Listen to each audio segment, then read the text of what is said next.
Don't you know you need some sort of introduction? Here it is.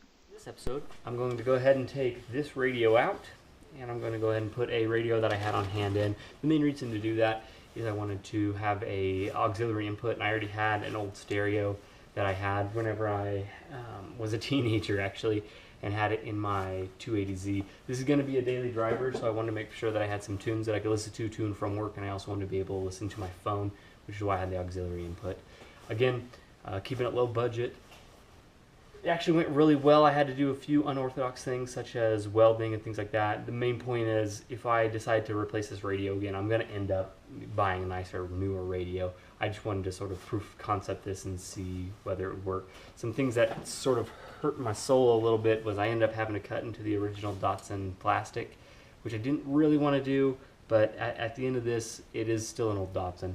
And so I'm not going for 100% factory perfect, but I'm also not going for some crazy rat-rotted out car. But again, I hope you enjoy this next video.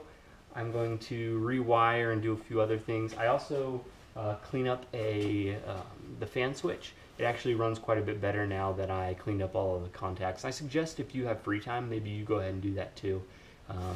You'll see that sort of towards the first part of the video where I take it apart. I clean off all the contacts, put it back together, and test it. And it actually works much better. The vent kicks on, and you can actually sort of tell the difference between the different. You can actually tell the difference between the different sizes. Also on this one, I went ahead and used video throughout rather than time lapses. So we'll see how this works. If I like it, then I'll probably stick to videos. I can tell you it eats through the batteries a lot faster on my GoPro Hero 3. But other than that, I hope you enjoy. It is Christmas Day actually, so we went open up all the kids' presents and everyone's playing with their stuff. So I've got a few days off of work and I figured I'd try to get some more work done. So I appreciate your time. Thank you for coming by, stopping by my channel. If you like what you see, go ahead and like and subscribe. Leave me comments down below. I usually am pretty quick at responding to them. I hope you enjoy. Thank you. Bye. So the radio comes off just by taking off the knobs, and then you have to remove the little set screws or set nuts in order to remove it, the front faceplate. And there's a few bolts and nuts here and around, or excuse me, screws around the outside of the faceplate, so you can take that off. You have to remove the ashtray and then pull out all the different parts. Whenever I got the radio out, I realized I had access to the fan switch, so I was able to actually take the fan switch out, clean all the contacts on it, put it all back together, and it actually works much better now, as I alluded to in the introduction video. One of the things is you have to press the parts back together so that way you can show that they work. I also noticed that I had some issues with my vent sort of going between the defrost and non-defrost, and so I was able to actually bend the rod a little bit just so it could actually move around again. So now it can go from defrost to heat easily, or defrost to floor easily.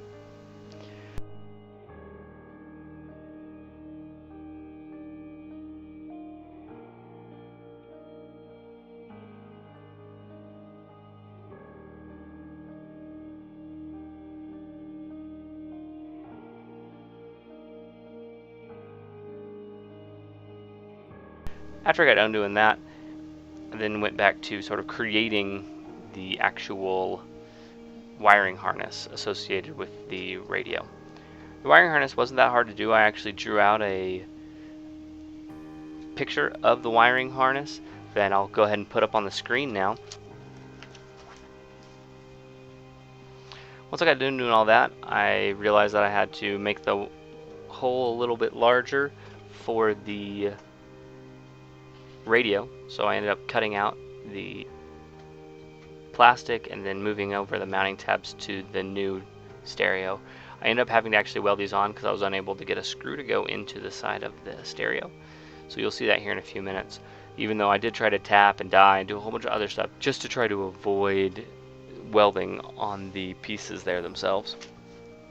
Yeah, once I got all that done, I put it all in. I had to do several different adjustments along the way.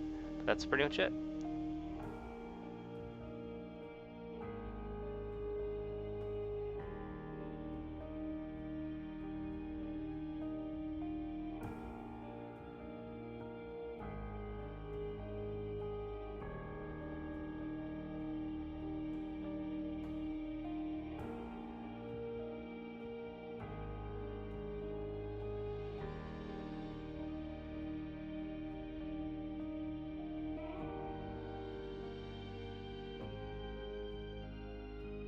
Alright, so funny story time.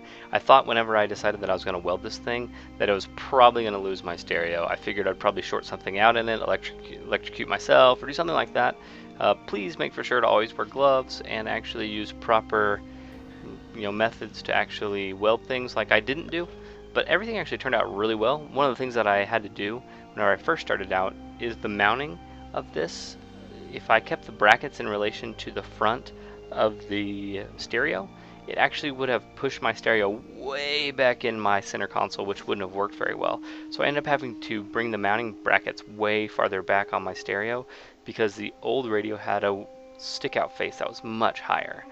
But I didn't burn up my stereo, and I got to listen to some sweet Reliant K tunes. Hope you enjoy.